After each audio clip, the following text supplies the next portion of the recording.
Everyone's attention.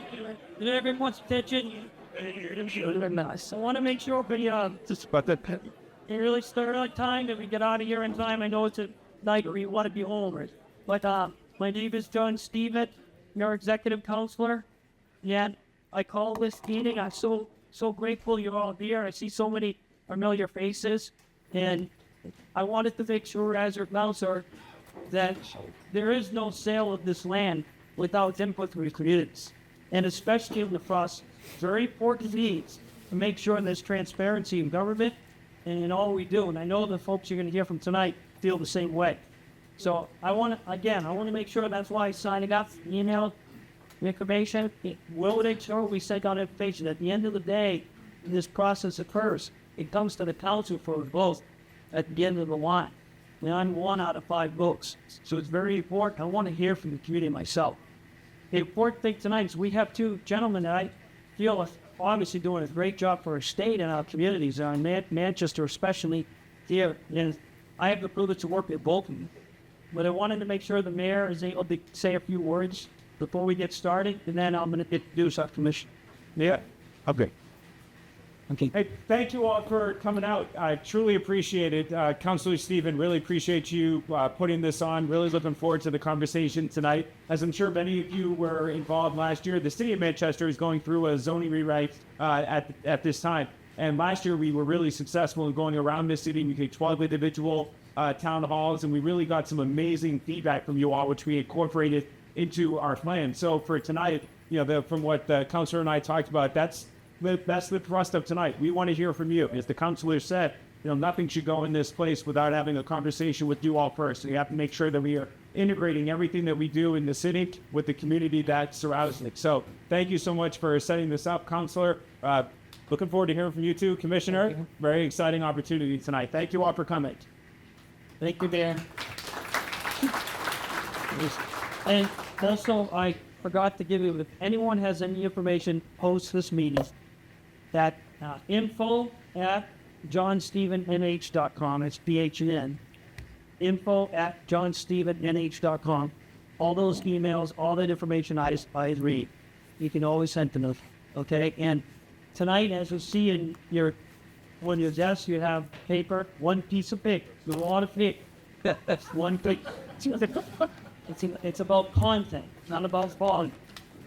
But I want to make sure, again, you hear from the individual that's going to start this process from the state. And that is someone I have a lot of respect for, is Commissioner Charles Harlinghouse. Commissioner Harlinghouse is here. We work with him in the council. He prepares all our items as well. And he, without even a flinch, said, I'll be there. I'll talk to the neighborhood, and we'll talk to them about the process. Tonight is about the process, and it's about listening to any issues, concerns, thoughts, even thoughts.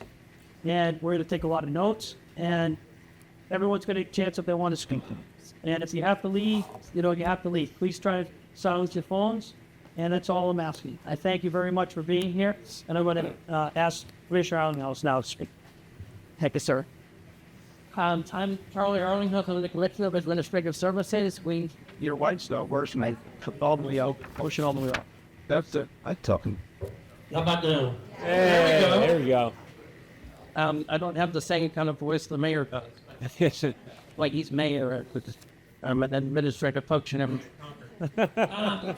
So, I once brought back one sheet of paper, because papers are getting hard these days. And so we ought to be careful.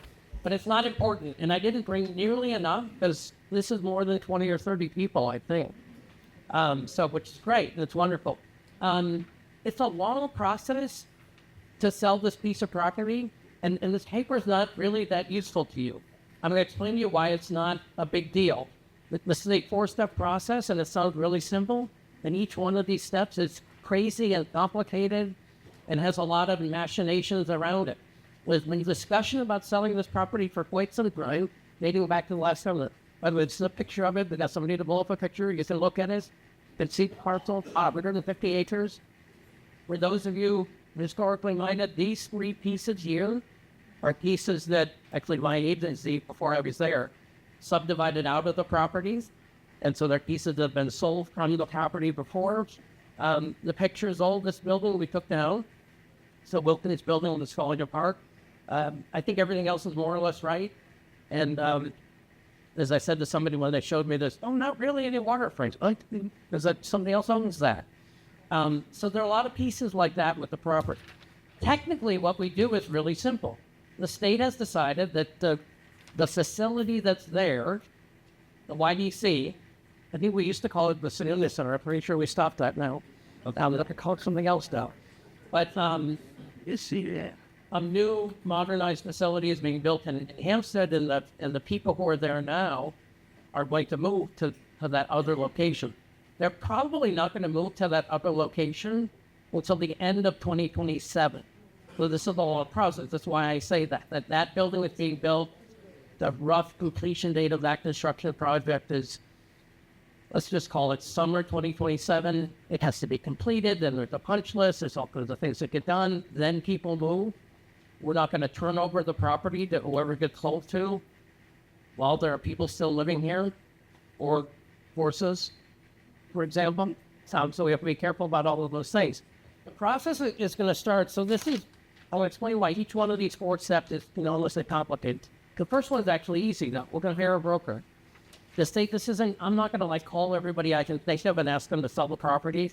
We've actually done this with other projects before. Actually, Roger Demseer is under contract with the state on a property up in Laconia that has been a roller coaster ride for us, shall we say. And as some yeoman's work on it. But we work with, well, that RFP will select a firm, and I'm going to say a national firm, but what I mean is people will bid on it nationally. It could be a local, could be a national. We'll select a firm that will help market the property and solicit proposals. That sounds easy. Actually, it is sort of easy. But what will happen is that we'll get a series of proposals probably. This is probably a property that will have a lot of interest in it, right? It's not in the middle of nowhere. You may have noticed that it's in a large city. Well, in fact, that's pretty sure the largest one in the state, and it's a desirable property. The legislature has had a very strong interest for a long time in the property being sold with the interest of Manchester in mind. And so one of the things we're doing, so the state owns the property, the state is selling the property, but the state and the city and the people of the state and the people of the cities are not different entities. We're all the same people. The interest of the state and the interest of the city are the same, are similar. It doesn't mean that everyone here has exactly the same idea for the best use of the property, right? Somebody probably wants a big pasture. Somebody else probably wants a lot of buildings and everything in between. And so what will happen is we're not going to put up a sign and have an auction, right? We're not going to one day sit up and go, who's going to bid the most for the property, and we're going to pick it. That's just not how it's going to work. There are a lot of knowns about the property. There are a lot of unknowns about the property, right? The unknowns tend to be in the ground, right? That tends to be a second, and people will, whatever happens, people will look at, and any potential buyer will want to think of possible uses. They'll want to look at the area. They'll want to look at the access to the property. While it's a great piece of land, it's not next to the highway. Somebody said to me one day, hey, what if we did like another Tuscan village? And I'm like, well, that would be up to the owner. And some people would like it, and some people wouldn't. And I said, Tuscan village, which is at the exit on the highway. This is not at the exit on the highway. So, plus I don't think you'd want to have 2 Tuscan villages. You'd have to want to call one about Napoli village or something. But who knows? And the state's not going to develop it. City's not going to develop it. Or do whatever with it. Somebody will bid on it. There will be proposals. They will be evaluated. Exactly how we're going to evaluate that is not set. There's not a committee of 5 people who've already been picked, and it's going to be, Councilor Stephen and the mayor and me and 2 random people that selected later. There'll be a discussion on that. The person who, frankly, will have the most input on that is the governor. What I do know, for example, is that the governor said to me, because the statute requires us to consult with the city. It doesn't describe what that means. It's a very vague law. We want to perk that with the city. And she said, How could be sweet next? oh, sorry. Too better? Oh, I should be right here, I don't. Not perfect. Just don't let anybody use the mic after I do, because it needs to be clean. So the governor said, let's use the mayor as our point on this, and I want you to call the mayor and meet with the mayor. The mayor and I have talked. We've not sat down. We have a meeting scheduled, I think, toward the end of the month. I'm actually going to go to City Hall, which is always a lovely place to go. I think the last time I was in the mayor's office in City Hall, it was when Ted Gatsa screamed up the window at me and said, "Hey, come up here." And it's just something Mayor Gatsa would do sometimes with people, and you didn't say no. But we're going to go down and we're going to talk it through. We're going to figure out what we need to do and the process. But the process is going to begin with who's interested and what are they interested in. And I'm going to use that as an example. We have a deal, but we haven't closed, with Laconia recently. Boy, that went up and down, and occasionally still makes the newspapers. And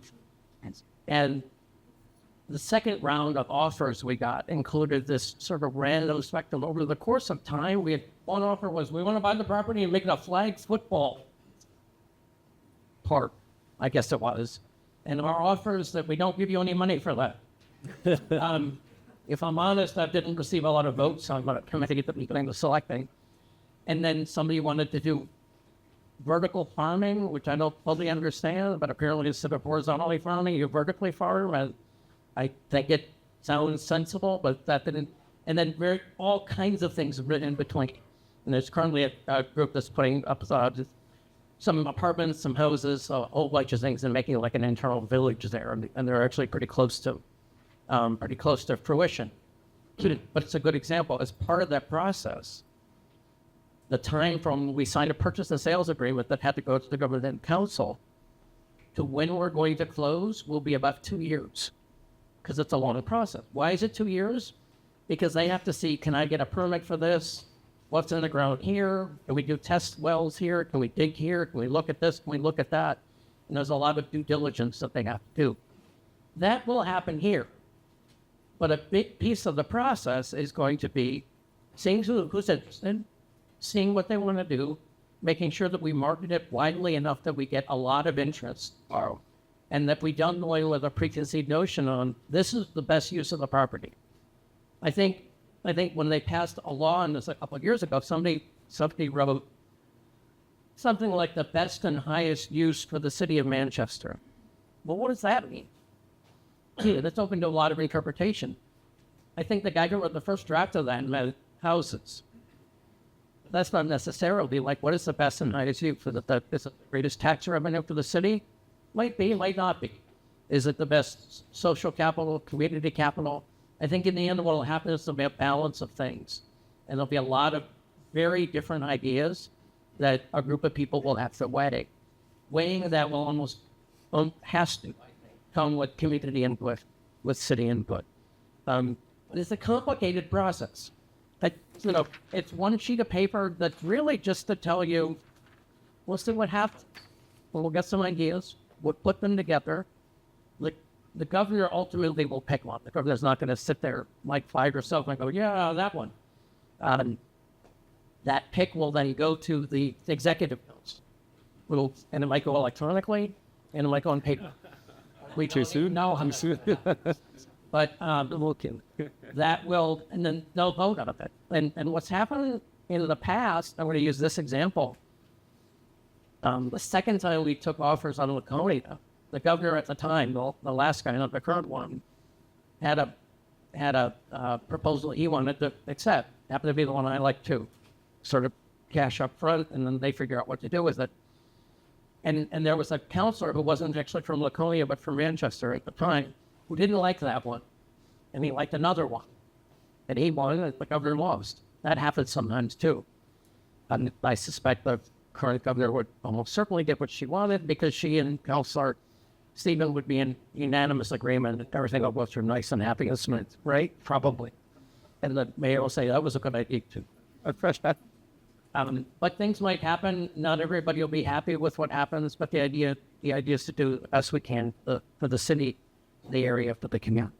Anyway, that's kind of where we are. What I want to do, though, is there's a lot of people here, and I don't know how that's going to work, but I'm here to listen. And the listening isn't today only. It's not like speak now or forever hold your peace. We're not getting married.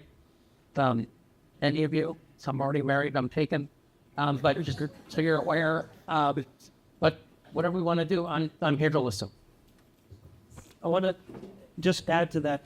When I was commissioner of HHS, when the Sununu Center was being built at that time. So I didn't have any say or anything over the Sununu Center. But I remembered one thing pretty clear as commissioner, that the neighborhood wanted to know what was going on. They wanted to make sure it was transparent. And we then started a process where we had meetings probably once every 2 months, came down and met with a lot of people, and we continued to do that. You remember that? We had a lot of discussion. So my hope here is that, Commissioner Arlinghouse, that you will commit to that, at least have continued discussions at certain critical points. This is a long process, but at certain points, we'll bring folks together. That's why it's important to stay on the list. We'll make sure to continue to know what's going on. Chris Maidment is here with the microphone, and so we're going to just take any thoughts, concerns, ideas. Anyway, Gary, you want to start? And then they'll hand me the microphone, and Commissioner. Oh, chill it. Sure.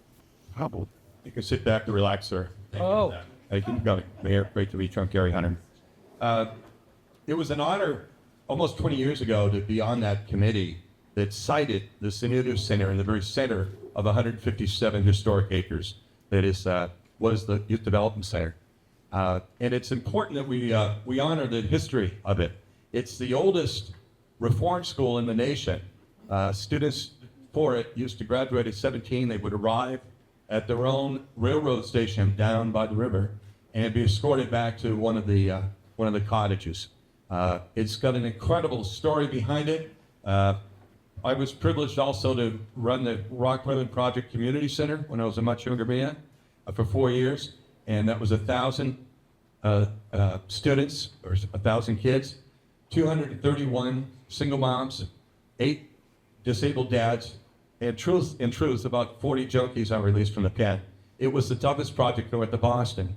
So I came to have a very clear understanding of what YDC was, because so many of my students would graduate from West High School, so to speak, without graduating, and finish up at the Youth Development Center, and then maybe in and out of Valley Street, perhaps to the Pen. It was a tough crowd.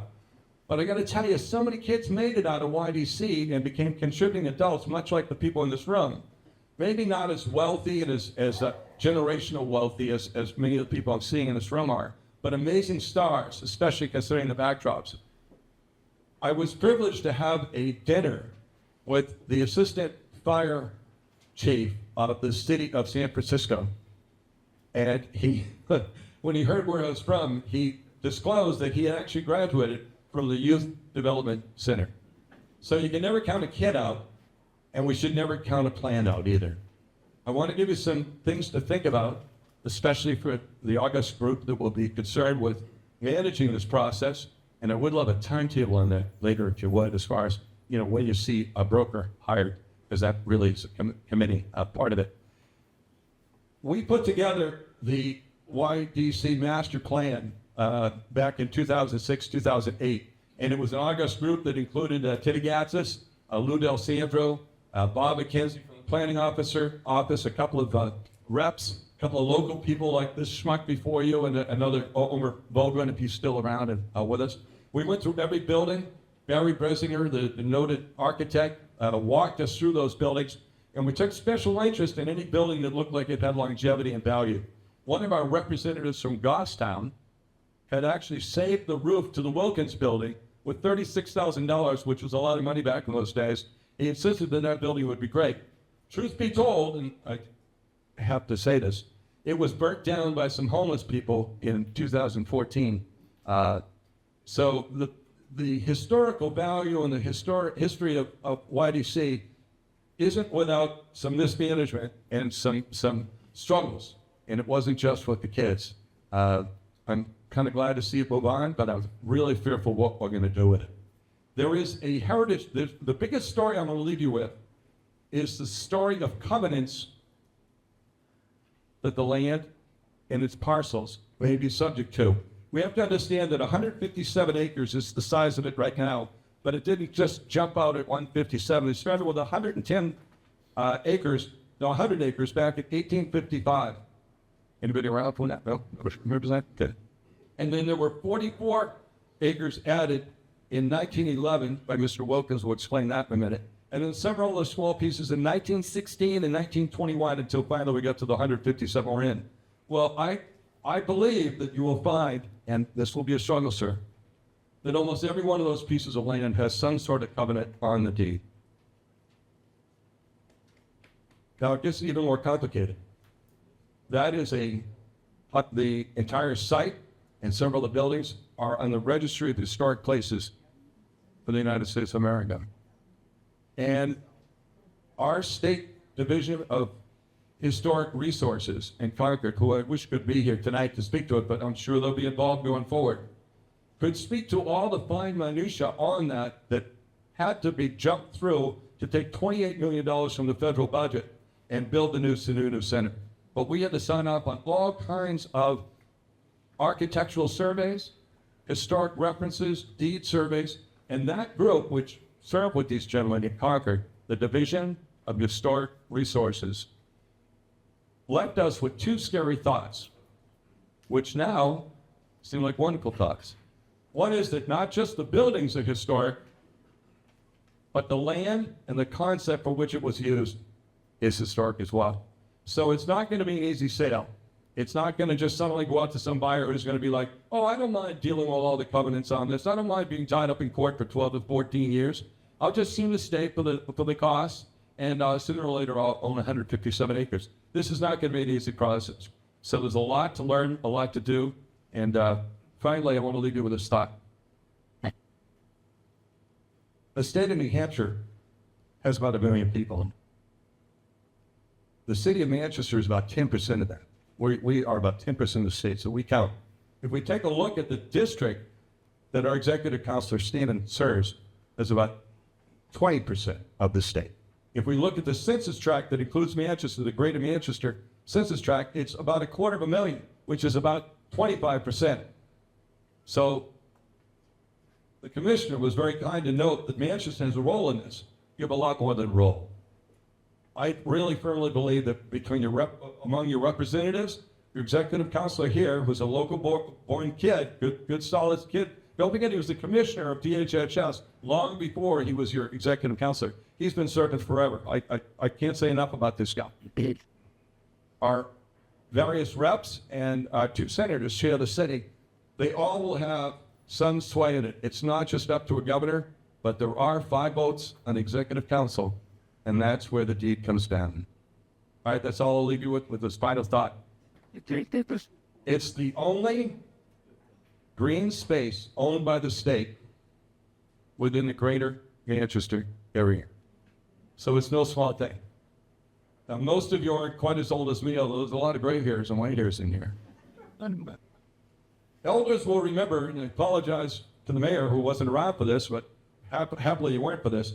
Manchester, in its wisdom, has raised 8 schools on public parklands in my lifetime. And it sounded good because the land was cheap. But what has resulted has been incredible loss in green space. Now, I'm sure you all travel. I'm sure you all appreciate the value of green space in the great cities of the world. That's new. I leave you with this final thought. Paris actually removed every other line of buildings in 1850 to create green space and create the Paris of today. So I would encourage that the green space be a huge consideration as we go, not just for the Heritage Trail, which runs along the railroad tracks and comes up through the north side of the building and up to River Road, not just for the Heritage Trail, but for what could be parklands for your grandchildren.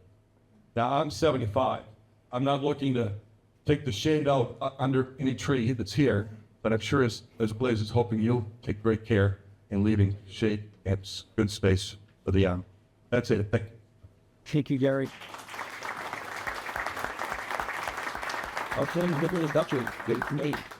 The only thing I'll respond to, because I don't want to get, I don't know whether the mayor has any gray hair. I used to, and then I became mayor and lost it. You asked about the timetable on selecting it. We're probably going to do an RFP in the next 2 weeks to select a broker. The process as a whole, though, will likely take the better part of a couple of years. So we're not looking at this is going to happen in a matter of months, in part because of how complicated it is. And while we believe in beautification too, we'll be a lot kinder to the people than Napoleon III was when he modernized power. So, anyone want to follow Gary? That was a tough act. Let's click. Protect that. I agree with the question. Well, thank you for that. I just, as an alderman for the city of Manchester, want to know what rights we are going to have to be able to decide on zoning. Does Manchester, the city alderman, or the planning board have any rights as far as I'm just gone, but you never list around. Jim will sit up here a little bit more. I'm sorry. I've been waiting for this project for 10 years. So, John, breaks them up. I've been waiting for 10 years for this project because it's the biggest project in the city for shucks. But I'm just wondering if we, as the city of Manchester, are going to have any rights as far as the zoning or as far as the planning board goes, or the all have anything to have to say about this property, because it sounds to me like the state's going to have full power to do whatever it wants. The state's going to sell the property. The mandate that we have at the state level is to sell the property. And when we sell the property, while the state is not subject to city zoning, the board buys it, I'll sell to like a builder or something. But no, so there won't be a covenant that says, yeah, but whoever buys it, it's not really part of the city. I'll use Laconia as an example. We sold the Laconia property, and once we signed a purchase and sales agreement, they literally stopped talking to us because we no longer matter. And they meet weekly with the mayor and the city planner and all that kind of stuff. So it's about where the city has no control now. Once we sell it, the city has control. That makes me very happy. Can I ask a question, Joe, just like a follow-up on that, Commissioner? So on the items that are sent to the council, will they include language in the contract that says this sale is subject to the city zoning approval or permit approval process? But we would end up negotiating a contract of some sort with whoever buys it. I don't know exactly how that, I'd have to consult real estate lawyers to talk that through. But, one of the limitations on who would buy it is that they know that it is subject to city regulation. So, for example, with the East Laconia project, again, this is very different from that. But there's some similarities where the reason there's a 2-year due diligence process is part of the contract is they will not close until they receive every federal, state, and city approval they want. And frankly, in that particular case, the city at some point says no to like some sidewalk thing. It could blow up the whole deal. It's obviously not exactly where we want to be, but we're not going to put it in a place where we stop or something. Thank you. Bad location anyway. Thanks, Liz. It's all that stuff, but it's cut. I have a question. Assuming that this whole process has been completed, the sale has occurred. Looking at the city's proposed zoning map, this area is zoned mixed use, and mixed use general is defined as small and medium scale buildings, retail, services, and offices. What will that look like on the ground? Particularly, what is a medium scale building? Yeah, so we're fortunate we have our director of planning and community development that can give specifics on what exactly that would entail. But I think this is the reason for the meeting tonight was that so we can have these conversations. Yeah, thanks, Mayor. Hi, everyone. I'm Jeff Belanger. I'm the Director of Planning from the City of Manchester. First, I agree with the Commissioner that if this is sold into private hands and developed for a private use, it would be subject to the city's zoning.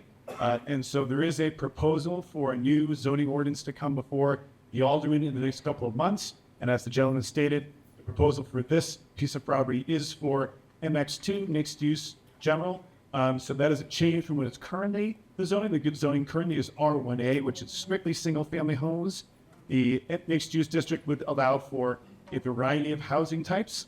That was done because of the extensive public engagement process that the mayor alluded to earlier when he was speaking. We spoke to over 1,000 people in the city of Manchester last summer as part of our public engagement with meetings across the city. We also had about 1,500 people respond to a survey. The overwhelming response across the board in Ward 1 was that people think the cost of housing in Manchester is too high, and that the way to fix that is to allow for more housing and more types of housing to happen in the cities, not just single-family homes, but duplexes and small multifamily. So that zoning will allow for buildings to be as large as 9 units. They would be capped at 9 units. They would also allow for a mix of uses, small retail, nothing large. The retail and other service and office uses would be capped at 3,000 square feet per business. The intent is to make them neighborhood scale, small scale businesses, a mixed use sort of a feel. So if you've been to a place like Woodmont Commons in Londonderry, something similar to that, that is the rough vision. But this is, as the commissioner said, a lengthy process. There's going to be a lot of steps along the way. And a key step is going to be the planning board, Manchester Planning Board. We have the chair of the Manchester Planning Board here tonight. Planning board members are watching this closely. They are going to have a very strong say in what happens, and that process will involve public notice to all the abutters. Everyone will be able to come out and speak to any proposal that will be put before the planning board. That's important. Another really important consideration in this development is River Road. River Road has a limitation on the width of its right-of-way. It is only so wide. It can take only so much capacity. And I think that's probably going to be a limiting factor along with zoning. There are a number of different limiting factors that are going to come into play. It's not simple, and it's going to take a long time, but that's very brief, high level. That is what the zoning is looking at for the close. Yeah, hold on, hold that. The forecast is like us. I'm just saying, this shows them up. Why did it? I should for one versus here to that dog. It's true. So, I've just wondered why is the state selling the property, and why when the state sell it to the city of Manchester? that's fine. It's a good question. Why are we selling the property? Part of the reason is well, because they passed the bill saying we have to. But because the primary building on the campus is not going to be used for that anymore. The state doesn't have a logical reason to hold on to the building, and I think there are a lot of people right now who think the state should not necessarily be in the business of hanging on to pieces of the property just because, and when it could be in more productive use for the community. And so when the bill was passed a year and a half ago, that was the decision, and it's because the use is changing, and as a gentleman said before, it's a historic property with wonderful associations back to General John Stark. And I read a historical paper written in 1840 something about the area, just wonderful. And then there's a lot of really good history to the, we're all familiar with some of the not so good history, but there's a lot of very good history as well. And so, but it's a better use to the community than it is to the state. The state should not be in the business of just hanging on to property for no reason. So that's the big reason. Would we sell to the city? Generally speaking, the state, when it sells property, often discusses with a city, do you want to match the offer? And we've done that in some cases. And I'm not saying we wouldn't necessarily do that in this case. I can't tell you we would because that's not in my control. It's typically the case on a big thing like this, where the city's probably not going to be in a position to offer the same amount of money. What? Can I ask another follow-up? That's a really good question. Thank you for asking that question. There are a number of items that we see on sale of land all the time. And DOT, one thing I asked at the last meeting, as you remember, DOT contacted the town of Gilmanton, town of Salem, selling land. And I agree with you that we don't want to be in the business of owning land. But we always contact the communities first. and we ask them, do you have an interest in buying this land? And if the answer is no, it goes to the private community. Why wouldn't that be the same with this versus DOT? It's similar, it's not precisely the same, and I think it's because with this particular property, it's such a huge parcel that one of the things, there's no valuation put on it. So, for example, we have right now my department is actively working on the sale of 4 other pieces of property, and in each case, statute said offer to the city first, and then we have to do an evaluation, and one is Terrell's house in Manchester, which is a $300,000-ish piece of property. One is the Philbrook Center in Concord, and let me use the Philbrook Center as an example. The budget presumes we're going to get $5 million for it, a number they picked out of their hat. But we met with the city and said, "Are you interested?" And they said we would be interested, and we talked to them about how they would be interested.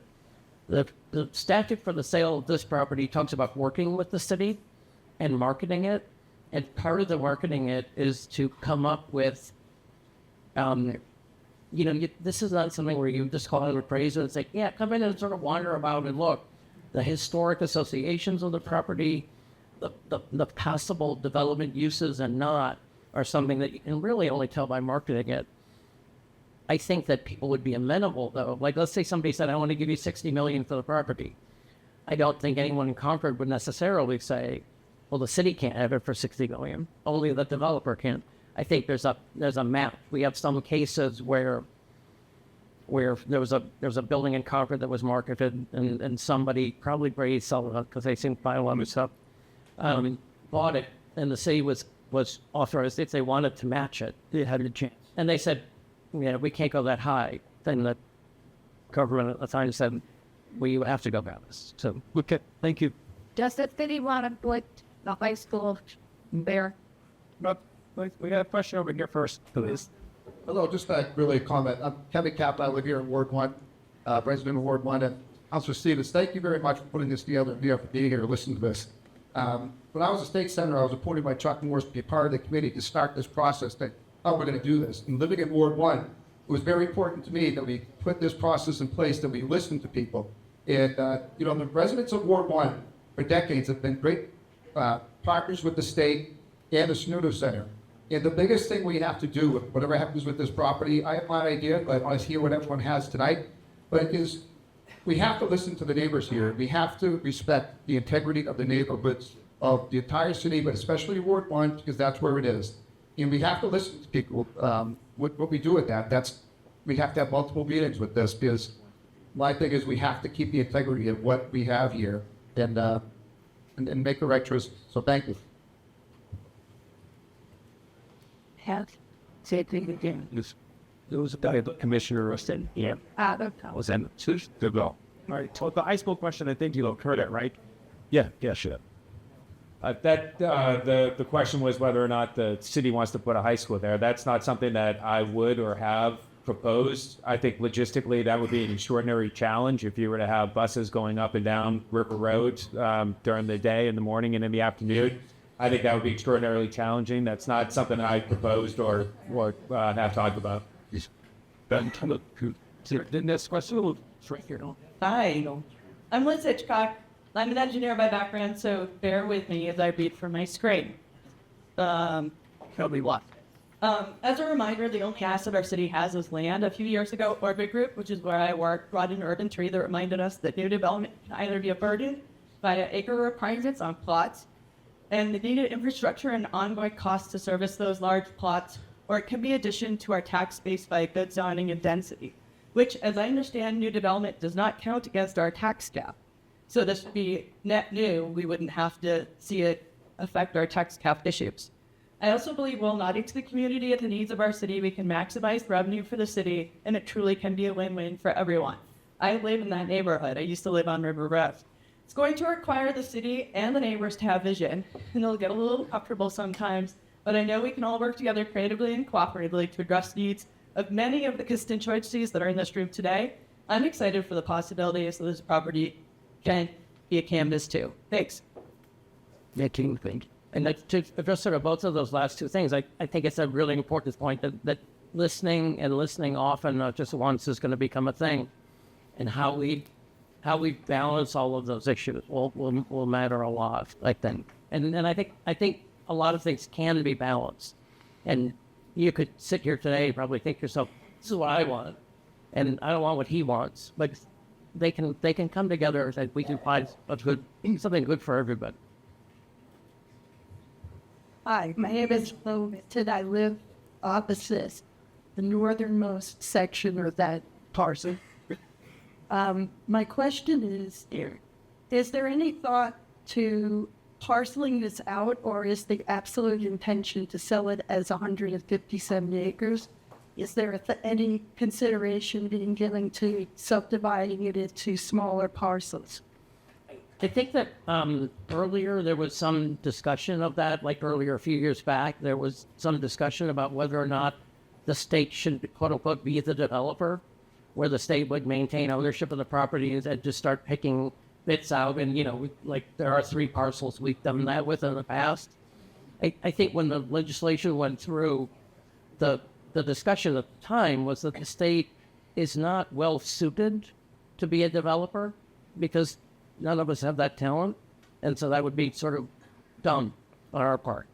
And so the best use of it for the city would be somebody bigger with a vision that would be more comprehensive than like a couple of us administrative, like 3 bureaucrats in here on Concord going, yeah, I don't know, how about that parcel? And it would be much better to have it's a very important piece of property with a very important history and a very important place. And having the best professionals do that will, I think, ensure a better outcome broadly. So the answer is it's going to stay at 157 acres. We're going to sell the whole thing. Thank you. But we're not sub-parceling. No. Right over there, yes, sir. And that's cool. These are no, just came out the back. Bill Mortimer. This thing is on. Us in the background here, thank you so much for speaking up. Sometimes here, challenging with that awesome waterfall.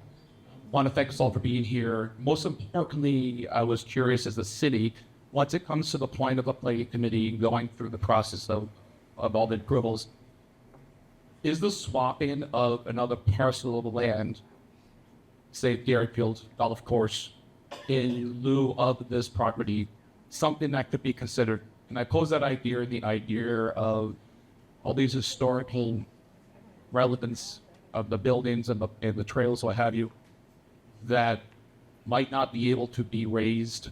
We wouldn't want that, or moved. Perhaps there's something where we can take that beautiful piece of land, and I say golf, but the idea is resources. Mammoth Road, a fire station, connectivity to the center, and I give homage to a neighbor who gave this suggestion to my mind. Could we do more with property elsewhere and repurpose the YDC off of River Road as we drive past it and see that amazing sunset behind the uphill mountain? Yes, a sprawling development could be phenomenal. Multi-use building, a taxpayer building, right? That's the commercial with residents above. We can do a lot. And of course, we'd understand the River Road infrastructure. I mean, we probably can't handle that if we do an off-ramp with a bridge onto 293, right? It's discussions. Is there something that the city could be considering? How was that work with the state? You guys sold to do a pick swap after. So if we sell it, and I don't know how that works with the city either, you're saying how would that work with the state? We're going to sell the property. And my mandate, and I really like a lot of what you said with the vision of the mountains and all that kind of stuff. What we're going to do is market the property, pick a good seller and sell it. At that point, I don't know exactly how that would work. So I think, Bill, to your point and to what Director Belanger talked about earlier, when the property is ultimately sold and folks that are in the vicinity of that get the abutters notices, this is where you can come into the planning board and say, here are the things that we are looking for as an abutter of this property. And then I think that's where the input can be taken in from the planning board perspective and say, here's what we are looking for as a result of, or as a butters to this property. Yeah, I served in it. I'm Dan Malloy, Ward 1 resident of about a block from the property. Question I have, building on the question I heard asked and answered about subdividing the parcel, slightly different. There were comments about covenants on the land. I currently use the land for recreation. We have the Heritage Trail that begins with the start to give access from River Road. And then there's also affordance for the Heritage Trail on the western edge of the property. And so there's also a lot of people that don't use the property for recreation because of the state's unwillingness to actively patrol the homeless camps on the property fringes. And so there's a significant opportunity here to actually increase recreation opportunity for all of the city by taking off some very small portions of the parcel to make sure that their existing use is maintained. I'd also point out that when I studied the GIS maps as they stand, and everyone should know the GIS maps stand for Get It Survey. So I'm curious about when the last survey was of the land. I note several things that appear to be discrepancies. The railroad corridor there is not. Now, is it parcel? There's land on the other side of the railroad corridor that's not marked as a parcel. And there's also land of woods near the terminus of McCarthy Street that the city also has unmapped as a parcel, all that are currently part of the recreational opportunity that North End residents enjoy in that area. And I'd like to understand whether or not the state has an ability to take those small pieces of property and make sure that they're turned into separate lots so that those slight pieces of the land can maintain their fair use. So a couple of things. I agree with your description of what GIS means. And when we're selling a piece of property like this, particularly one that has had a particular historic use for so long, we know that a lot of records are misleading. A lot of records. I have copies of reports in my office that are just wrong, where somebody wrote something and it's like, this guy told this guy that he heard that this happened, and so you can't do this, or you have to do this. And I'm like, it's like, not a thing. That's just somebody told Dave. And Dave said he heard from a guy once that maybe John Stark's secretly buried on his, something random. And but we have lawyers who are designed to make sure that when we sell the property, it stays sold, and that people know what they're buying. So with all of the surveys and all of that to thing, the historical associations, the historical surveys, the environmental surveys all happen. In terms of subdividing and parceling out pieces of the property, current state law requires us to sell the property. And I have no legal authority to do anything except that. I have no opinion on whether that's a good idea or not. I don't know. To do what you're suggesting, taking a couple pieces off and all that, would require legislation. And so that's that thing where I would say start by talking to your state rep about it, whether he or she agrees, et cetera, et cetera. But right now, we have no authority to do anything except sell the property. As one piece. And could you clarify, is there a timeline to survey the land? There's a lot of timeline to survey. There are a bunch of tasks that need to be accomplished, and it's something that the next task that we're going to accomplish is selecting a broker, and then after that we're going to start working with the various state agencies who have roles in it, and decide the order of time to do things in, and then the necessity for a survey is certainly before we consider a deal, and there are different pieces of that. I can't speak with any authority to this. Hello, my name is Paul Olivier. I'm a resident joining the property. I'm just asking you a few questions. Everybody talks as if we're selling the property, the state is selling it. And I know that this conversation came up quite a few years back, and paperwork was found that the person that initially owned the property, and I'm not good with names, so he in turn gave it to the state, with the understanding that this property would be used for the development and health of children, youth. And that is why he gave it. If it was not going to be used that way, this property was to revert back to the family. And that was a discussion that was brought up years ago when they were talking about selling YDC. And that was, well, in turn, YDC started to develop other things, Sununu building, etc. My thought, something this strange, is that maybe the state and the city of Manchester could expand what is being done for youth. It would stay in conjunction with that original request, the land be used for them.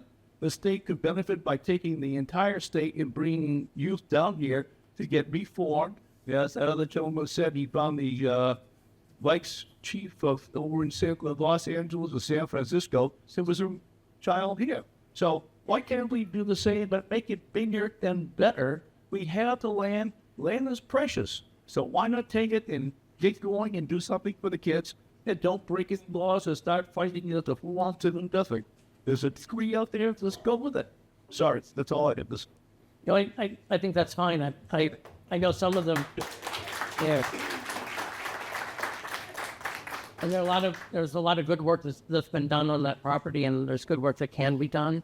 I would say this, that a variety of the covenants and some of the things you talked about, some of which applies to land that's no longer part of the parcel, but it was in a different part of the city where the proceeds were used. There have been a lot of people over the last decade or so, not just at DOJ, but various and sundry lawyers and other real estate attorneys who have looked at all of that and the deal with US DOJ when that grant was done 15 years ago, or when the counselor was a commissioner, and the property is available for sale. And so before the legislation was passed, there was a lot of discussion about that. And the legislation was passed. So is that a possibility? It is, but right now the current legislation on the books is that the state is going to sell the property and cease owning it, and I have no authority to do anything else. Yes, and then the state builds a no home in place with these children. I'm sorry, say that again? The state is building a whole new place over in Hampshire. Yes. They just built how many millions to build this building, and now they're going to transfer everybody over there and send more of our tax money to build something that they already have. Just throw that out there. That's a policy decision that we're not looking at. It's all done. Chinese. Yeah. My name is Hal Sullivan, and I am a resident of Ward 1. Previously, I lived at 1230 on North River Road, which is just north of Ridge Road. And back 20 years ago, I had a hard time getting out of my driveway any mornings with the traffic going to Southern New Hampshire University. Put in this infrastructure. We haven't talked a lot about what happens with North River Road. And without handling traffic and how that congestion worked, you're going to have people coming to the planning board, like years of the planning board. You're going to have people there at 3 a.m. in the morning complaining about how this is going to work, how it affects them. They have some very substantial properties that are in that acre. They care about the traffic. It's going to be generated by these projects. So we kind of dismiss what happens to North River Road. That's a big part that we go through. So I like the comment. So I could not agree with you more on that. So the counselor, as part of the 10-year, I don't want to speak for you, but as part of the 10-year plan for the 10-year DOT highway plan, these are conversations that the counselor and I have had in public about the traffic on North River Road. And if we are going to do any level of development on the YDC property and, of course, Hackett Hill as well, the reconfiguration of the exits at 6 and 7 on 293 have to be a part of that conversation. Otherwise, the traffic would just be abominable. And making sure that's part of the reason why we have these conversations now, because we need to get that community input so that we can take it to Concord and say, look, this is not going to work for us if we're not able to do this from an infrastructure standpoint. There's a whole global aspect to this that we have to consider. Al, you're absolutely correct. And 6 and 7 exits right now on the current plan by DOT are taken out of the 10-year plan because of the $400 million deficit. Well, there's been a lot of unnecessary projects, I feel, in the past. I haven't been involved, but I've talked to the mayor. We are going to work very hard to make sure exit 6 and 7 are put back into the 10-year plan. That needs to happen, okay, in my opinion.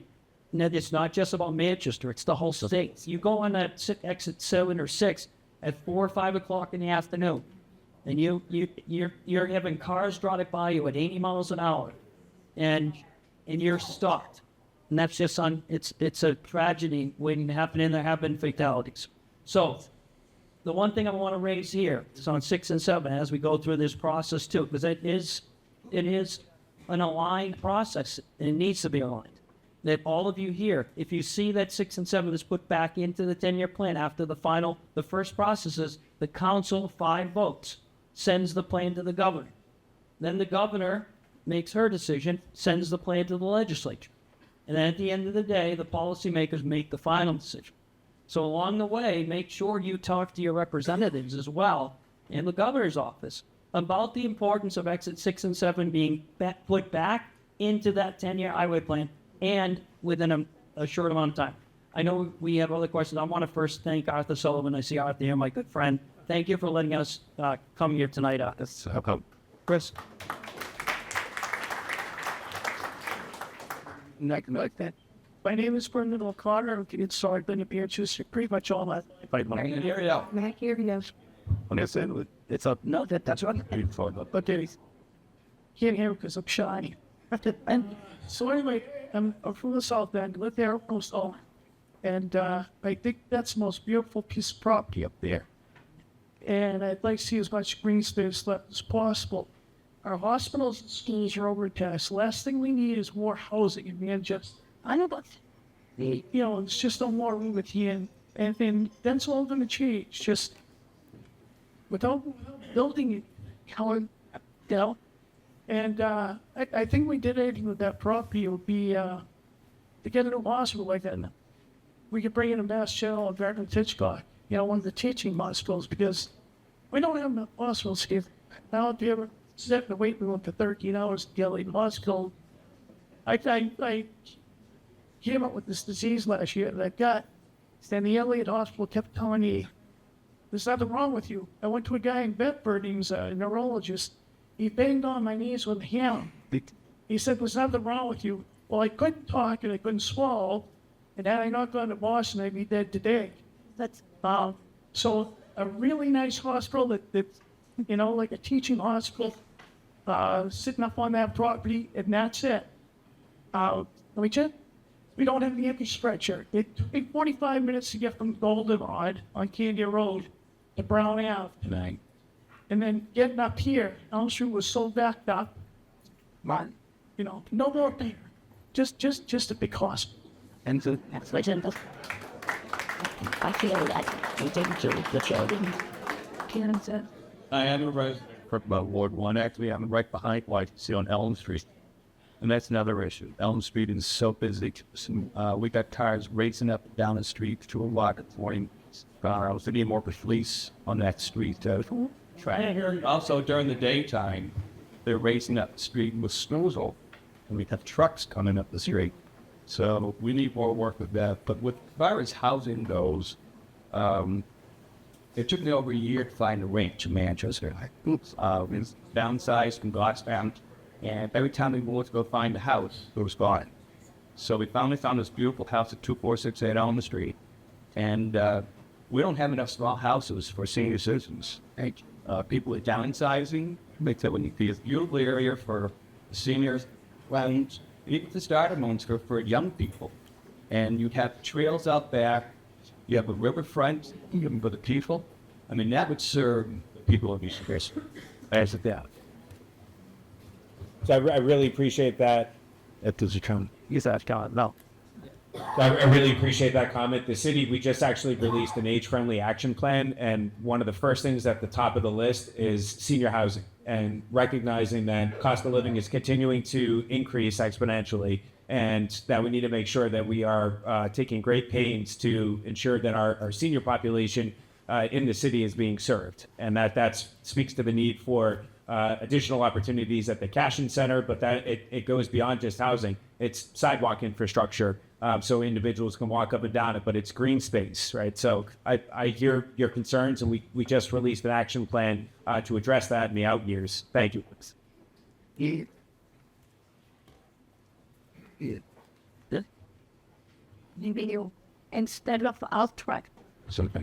Instead of outright selling, how about leasing it for 99 years so that the money doesn't disappear within a few years, but rather have a cash flow coming for 99 years? Like it, and I think it's thinking on for. Yeah, I don't know if that's a, Yes. I don't know if that's a good idea or a bad idea, but the law now requires us to sell it. And they didn't say or sign a 99-year lease. So if you got a state rep to introduce a bill and had a 99-year lease, then we would do that. But right now, that's not a much. Hello, Kathy Turgeon. I live in Ward 1. I would like to be able to be sure that the city residents have access to the water. We could have crew teams at the high school. We could have rent out spaces to keep kayaks. There's a lot of things that could be done along that riverfront. Look how long it is, and some way to access that, to my mind, would be an important part of the process.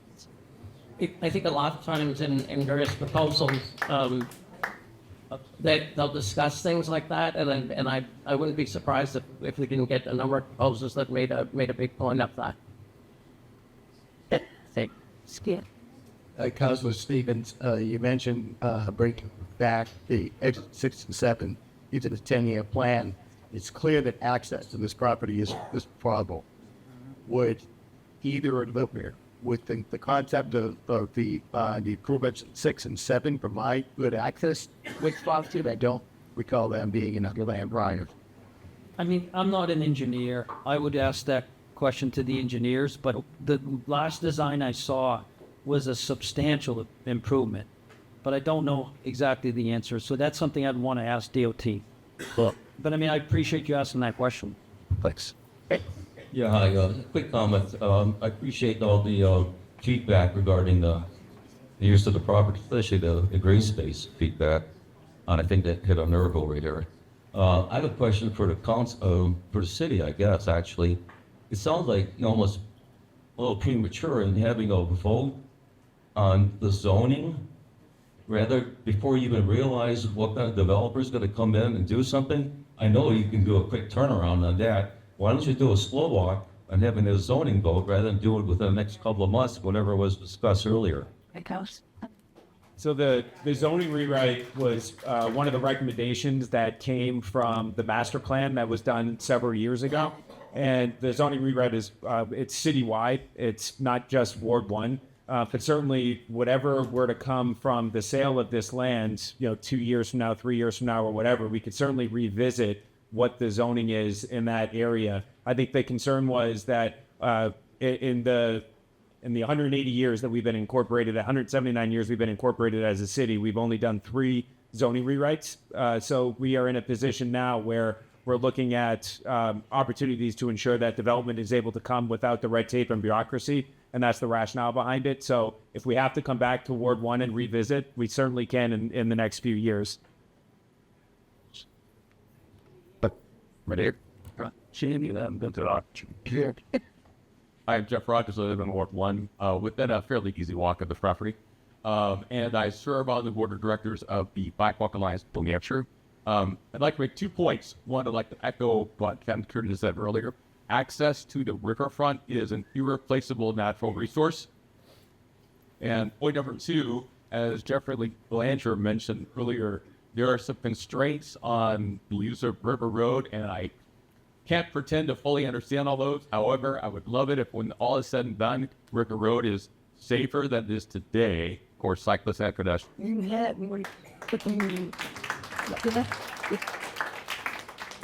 Have listening to don't take and take what we request and recycle the left on next to step with it.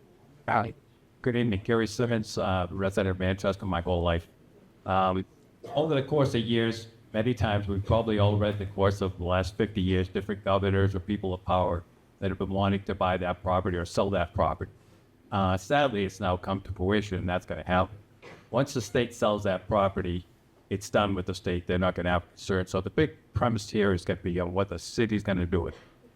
What's happening now, though, is it sounds like in relation to what he's talked about zoning, some of these decisions are already being made, and it's already being zoned as a general use or multi-use in general. So that some of that decision is already being made. Now, historically, we've seen over the course of years, read about it all the time, different buyers of property fighting with the zoning board saying, hey, we can do what we want with this property as long as it meets the zoning requirements. Now, somebody comes in and buys this property, it meets the zoning requirements that you establish. What power do we have at that point to say you can't do this or you can't do that? We can have say we like this and we like that, but if it meets the zoning requirements, we're done. That contractor can do what they want, if I'm not mistaken. I think that this is where, as the commissioner and the councilor and I said at the beginning, is why it's inherently important for these conversations to continue going on over the course of this entire process until the land is actually sold, where we can have a voice as it's being sold and say, here's what the city of Manchester has spoken loud and clear that we are looking for. So that's the point that was made, that these conversations can't just be tonight, that this has to be ongoing. And then we can make our voices heard at the planning board and at the zoning board when it comes before us. I mean, these things occur at the planning board all the time. Hey, we're looking for a buffer of 50 feet between my house, the road, and the development. These are the conversations that we can have when it actually comes to play in the ward. Are we addressing that now? Well, it hasn't been sold yet, so we don't know what the development would look like in any way. Laws now that prevent so when people buy land, they know what they're getting into. Or can't we change it now? Well, that's what we're in the process of looking at right now. That's what so last year when we did we did a whole round of 12 town halls around the city, one in every single ward, and then we put out a link, and we actually sent a letter out to every individual household in the city and said, here's what we are planning for the zoning rewrite. Here's a link to go and view the rewrite so you can see exactly what is going to occur in your ward. Please offer your advice, thoughts, suggestions on what you would like to see in that area.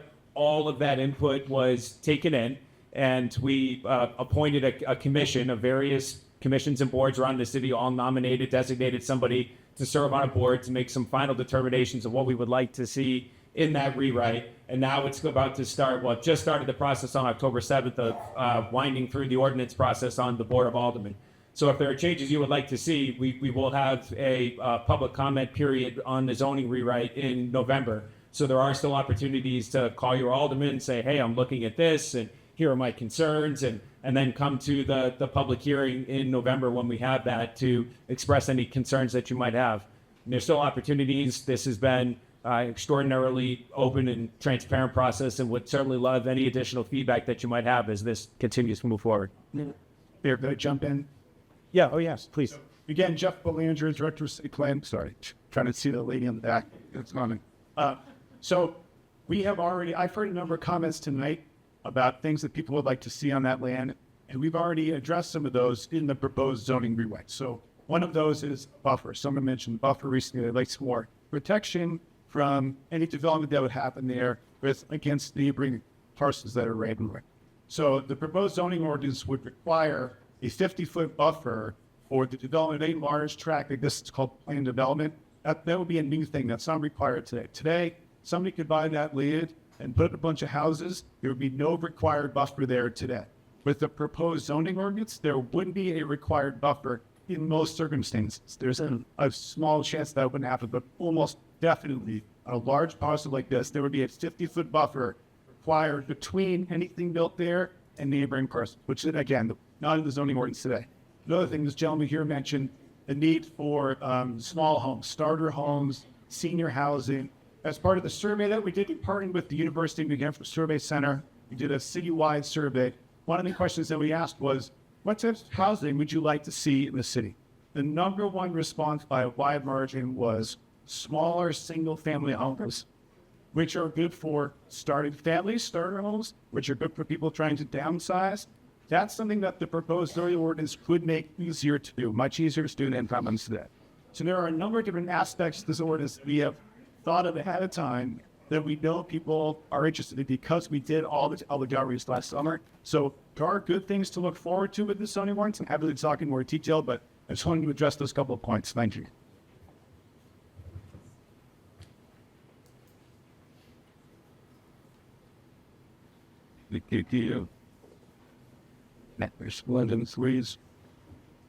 Has the city done any calculations on River Road about the capacity, like maximum capacity would be if they were developed? Because we don't know what is going to be there, because the property hasn't been sold and a plan hasn't been presented. We can't calculate exactly what any additional traffic would be because we don't know what's going to be there. But certainly a traffic study would 100% be part of the process going forward as it would make its way to the planning board. What about sewer and water capacity? I know we've been having, issues with sewer capacity. Yeah, 100%. I mean, every piece of that will be in conversation yes, every piece of that would be as part of the conversation. The impact on the community, the impact on schools, the impact on police, fire, all of that would be part of the conversation. One more, I'm hearing something in this room that we don't generally hear as elected officials.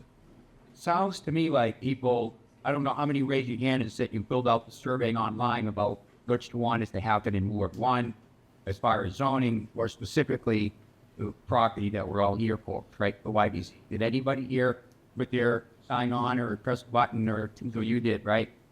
How many right now would not want to see it as a mixed use property? I think the city needs to see that right now. I mean, right here, this is the time to be seen, because I get the feeling mixed use is not something that few people in Ward 1 allow. So I don't know how many people do want mixed use that actually live in the ward, but that's something that has to be aired out, because you're correct. We are voting on a completely new zoning package for the city. And they have done a really, really hard job. Jeff, there's a lot of credit they've done. They've gone ward to ward and listen to what everybody wants. A lot of people are picking questions. They want for, stuff that's outside of your own board too. So make your voice heard right now, and definitely in the next couple of weeks, to put everything toward that please vote comes on. So, as it's a big vote, and once you voted in, it's going to get helpless, move things around or change it. You're right. Or they actually decide they're going to buy that property, they should probably have enough care. But my understanding, it's fixed use. Fixed use means what? A CDS? Does that mean we're going to get, small dust number box and so on? And store, gas station is a thought they about this thing's use. Change the mixed use of the riding lot. Well, it's the broke our fucking gas station up there. How many of it's pretty silent here. What's it doing? It's putting them each year they've already fenced them, so they're now fenced. Why? Right. What? Hi, Sherry. Thank you for coming. Thank you. On the car safety.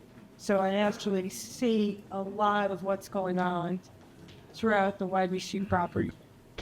And I'll tell you right now, it's not a mixed use. It's offered.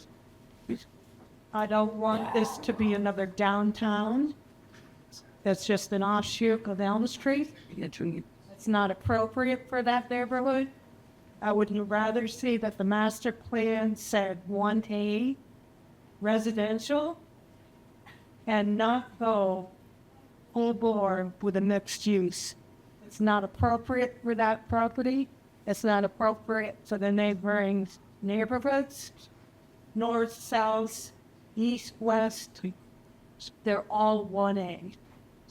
And when you did the master plan and you looked at the master plan and you said, well, this section of Webster Street is 2A and this is, yeah. Okay, that's people overriding the zoning. We have an opportunity here to stop that from happening on this property. And I'm saying right now, do it now, because once you say to a mixed use, it's going to be nuts. River Road, that the traffic is outrageous here. They have no control over the speed limit on that road. I dread every time Southern New Hampshire University lets out. And when they bring in the new group of kids, they go through River Road, 50 miles an hour. The police have had the signs up there with the flashing lights and the whole 9 yards. Hasn't stopped them from doing that. The 30-mile-an-hour speed limit, which it is throughout the city, I can't tell you how devastating it is to hear that there are pedestrians getting hit and killed, that there are kids on bikes getting run over. It breaks my heart. But this is what's happening in the city, and I can't say this enough times. But That mixed use on that YDC property is a big mistake.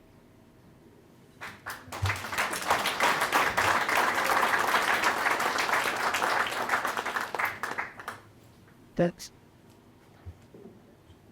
sorry to bother you a second, Don, but I get asked 2 questions earlier. You were nice enough to answer one of them. So I'm going to try to ask you the second one over again, okay? Please do. I get asked you to try to keep it for the kids. Now, I know that this was a reform school at one time. My wife was a nurse. She worked here. She used to have the night shift. She had 100 students on the campus that she took care of. Now the nurse takes care of 13. So there's a hell of a lot of money being spent, but not a lot of comeback type of assistance for the kids because there's nobody here. I understand that. So why don't we spend time, instead of selling it, work with the city, develop it, make it so it's useful for both the city and the state, and develop different things that the kids can learn and benefit from, and keep it as a useful piece of property. Why did we talk about selling it so the state can put the money in their checkbooks, and so the rest of us can fight about what kind of property we're going to hit up? Hey, it's already set for the kids. Let's give it to the kids and let's do something about it. I'm sorry, I didn't mean to not answer that, and it just that you would need to get the law changed. That's all I'm saying. That's a policy decision that needs to get made, and so you should probably start by talking to your state rep and ask them to change the law on that. Right now, the law requires us to sell it, and I don't have authority to turn it into something else. Just think if you buy, you're not going to sell it. Say, well, I'm not going to sell it after all. They were fired to. Yeah, if you get someone to pass a bill. Thank you, Wilton. By the way, I don't mean that smart aleck. Okay. I just mean that there's a law requiring us to sell it, so we're selling it. And if you don't want to sell it, just change the law and we don't have to sell it. That happens all the time. Yeah. But A quick question. Online surveys are helpful. People raising their hand here is helpful. Great to see so many people coming out. Is it safe to assume this process will include ballot initiatives or something for us actually to vote on and get? I mean, this is a small percentage of the affected people that are here, as large as the crowd that's on the The process for the sale of the property, while it includes input by elected officials and approval by elected officials, there's not a referendum process. So the ballot approval, so to speak, is by the governor council. Yeah. You people have mentioned how dangerous River Road is. I'd like to point out that changes like we're discussing here, large changes, are an opportunity to bring along other changes as well, such as improving tourists. Speed bump. Answer. what's that? Control choice. Since the Jack's Their cheap is the arbitrary now testing will count is now the carbon stuff. Some will just share the only at medic precinct. That's what I'm saying. All of that. I have basically I live directly. Quiet down, please. Go ahead. We live directly across the street on Scenic Drive. We here by Scenic Drive. And I can say firsthand, we have seen, heard motorcycles speeding by kilometers per night at a very high speed. See here pretty regularly the fire trucks here going to the YDC on a regular basis, spraying some false alarms. But more importantly, the question is, who decided and why was it going to be developed as a mixed use house? Why? What was the rationale? With Jeff,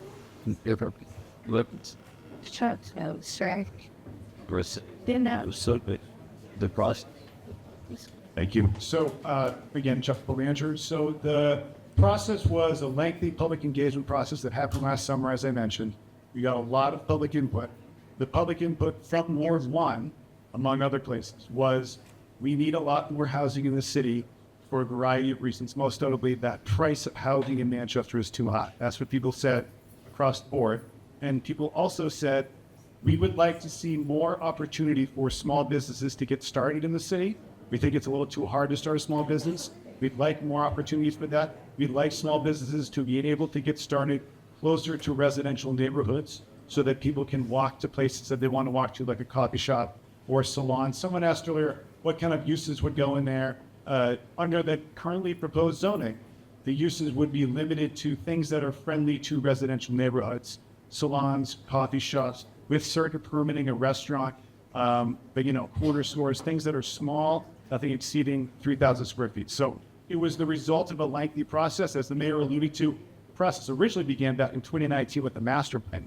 The master plan said to redevelop things in a mixed-use way throughout parts of the city, including in Ward 1. So that's where we took the initial direction from. But then we checked all that with a lot of public meetings that happened and a survey that happened last summer. So that's the rationale for where that came from. Because that is not that's not a Schnitzler test. Usually with an edge. Mall there we're on that other day 70 because it's in residential. Yeah. So to suddenly change it to say, oh, sorry, I'm on a stop west, I'll have this, we have that. Anyway, it's part of us to get our ox around here. We have trouble now getting guys, and people coming in all directions. There can you touch the cloth faucet there. And I used to run them out walkway. I stopped doing it because you don't stop. You're trying to button up here. I have to run across the street. If you do so, whereas a common is we dress into the area and but for solid, that's all something I done here is to change the suddenly run a mom and pop store here. We're going this at the restaurant, but that's not what the neighborhood is. Maybe there 6 years ago, like all of the other people that lived in that neighborhood, and we spent a lot of money in that neighborhood. Our deal of plus that is those same out the stock came out, so that's there's a huge. Let me talk about that. But there's a huge homeless crowd here. He had it in our neighborhood, so they walk at people's couches. Like ours that was found in the street. People walk through there. It's unbelievable. The number of clouds people walk past. They get on those trails you're talking about. There's clothes everywhere. That's what the campus to stand away through with that. That's okay. But now you're going to change this to the further more an intense use in an area that clearly is not meant for that. And then 6.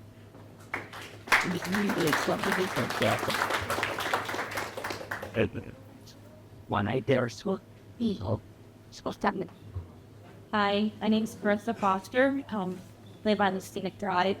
I've been in contact with the mayor this week, actually, and he's been very responsive, so I appreciate that. Our house is actually the dead end of Elm, is my yard. And we moved into Scenic Drive to Manning Hill at the end of 2000, or in the middle of 2019. No understanding that there has been accidents for decades crashing into the woods there. We never were given the opportunity to understand that there's a right-of-way that goes up to my property line. And we've had 8 accidents into my yard. We've had cars flip upside down. We've had people paralyzed from the neck down. The last incident that we had was at like 4:30 in the afternoon in the middle of the week, which is when people were picking up their kids from the Webster School. Some people said that they estimate that the people were going over 100 miles an hour from Webster Street to my yard. The former chief, the person tried to break into his home and they held him down in the lawn until the police came and took this person out of the yard. this happens everywhere. I don't have any problem with that. I'm really excited about this because I want to walk to coffee shops and I want to walk to yoga, bring my dogs everywhere. So I probably have a different opinion on a lot of people in my neighborhood. And that's why we moved after 16 years of being in Auburn, is that we wanted to be in the community where we live. But this has gotten to be such a hassle that I put boulders up and they get knocked into my yard. I can't put up a fence because it'll get knocked down. And to your point, Mayor, I understand that you can't move those boulders, but to just deploy a bulldozer to come and move the one back that's sitting in the middle of my walkway is $1,500 to deploy someone.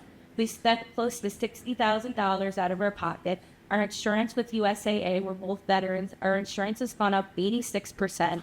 We're at risk of not being insured. And I still want to live there. I still want to be a part of this community, and I want to live at 77 Scenic Drive at the end of Elm Street. But I want something to be put up there. We've asked 4 aldermen, 2 mayors, the chief deputy of roads, and also anybody else that would listen, that we want something done at the end of the road to keep us safe and be able to use the yard that I'm paying $12,000 a year or whatever I'm paying for taxes. I want to use my yard and be able to be out about in the city. And you don't want to put in speed bumps because it's inconvenient for the plows. You don't want to put in an island because who's going to maintain it? I will. Mark already snow blows the walkway that goes from Elm Street into our neighborhood every single time. Before that, it was Brad who just talked that we take it all the way up Elm to the other side. We're mowing lawns, we're snow blowing, so that everybody that lives around there can walk around. So I really want you to do this, regardless of what my neighbors think. You have to take that into consideration for speed and, you know, how we're going to consider the Webster School also. Lead us. So, General, we made the point. I just wanted to ask if anybody's thought about what the impact to property values for people that spent $1 million on their homes, the effect of mixed use plus lower priced housing put directly across the street from their $1 million properties. I would think that's a big consideration for everyone. And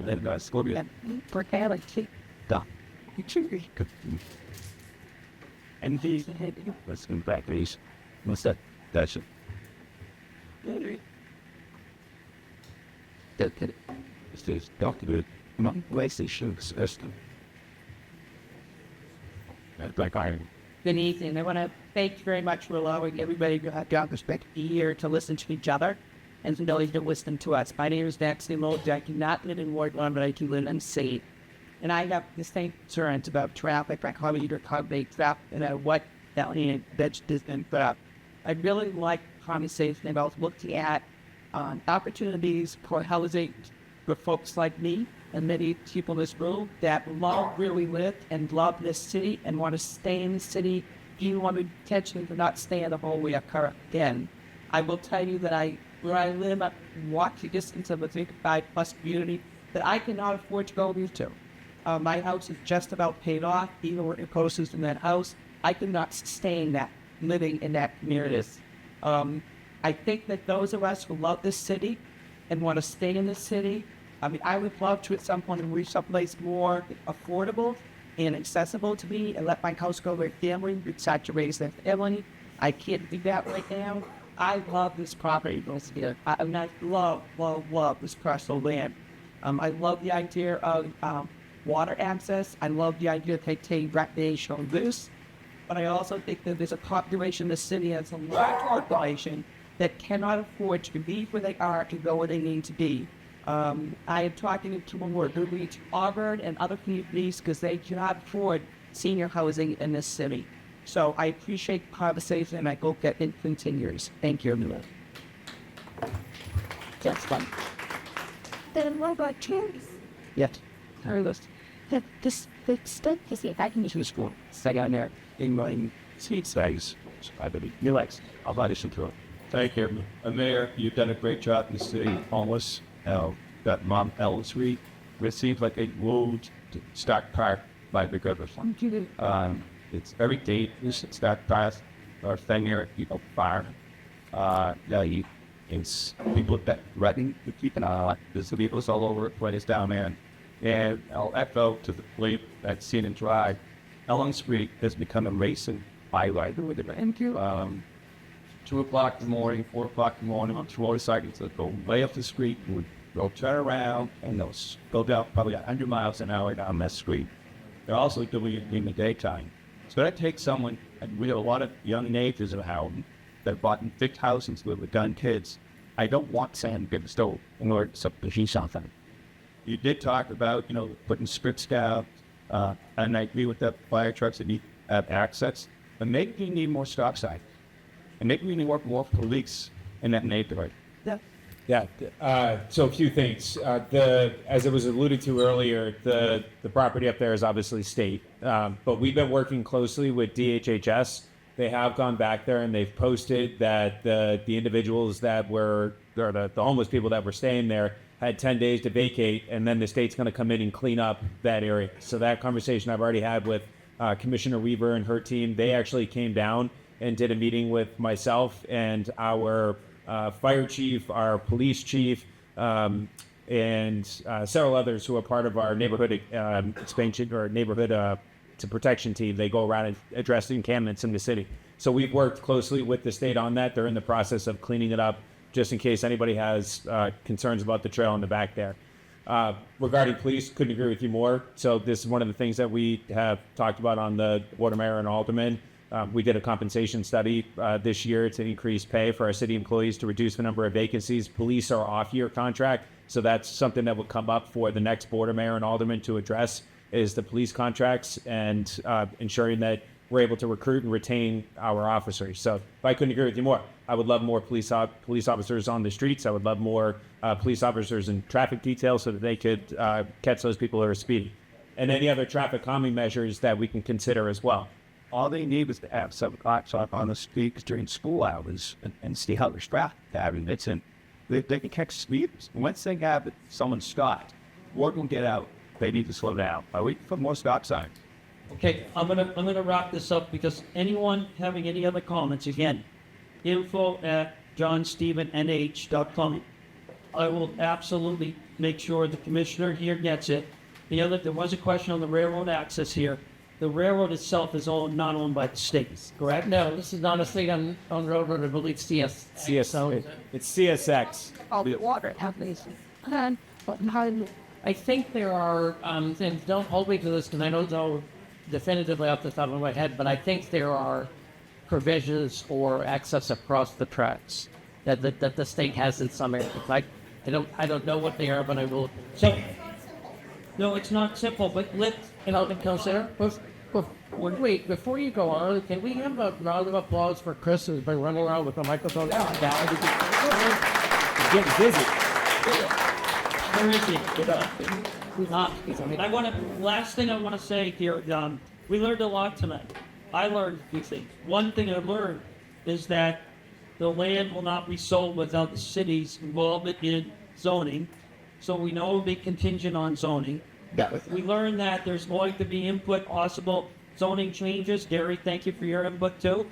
And you all are going to have the availability to talk to your city alderman at large, alderman, and make an impact on that zoning change. It's coming up.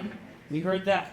The third thing we heard is that Commissioner Earlyhouse mentioned that soon he's going to be submitting, or they're evaluating right now, a broker who's going to be chosen. That contract's going to come to me and the other council very soon. And so I'm going to make sure that you all know that, and you have my, again, email access. If you don't like who the broker is and you have reasons why we shouldn't vote for that broker, let me know. The final thing is we're going to have continued dialogue. Just continue to look for that, and we'll have more meetings like this, but it's going to be a long process. The final thing I heard even tonight, this isn't going to be something, and I'm very happy to hear that. It's not going to be something that's just going to be rammed down Kirk throats without input, clear input, and a lot of time here. Gary, the timeline that the commissioner has indicated we'll see, I'm going to wait for, and I'm sure we'll be getting soon. So thank you all for coming. We'll have more discussion. Thank you, Mayor. Yeah.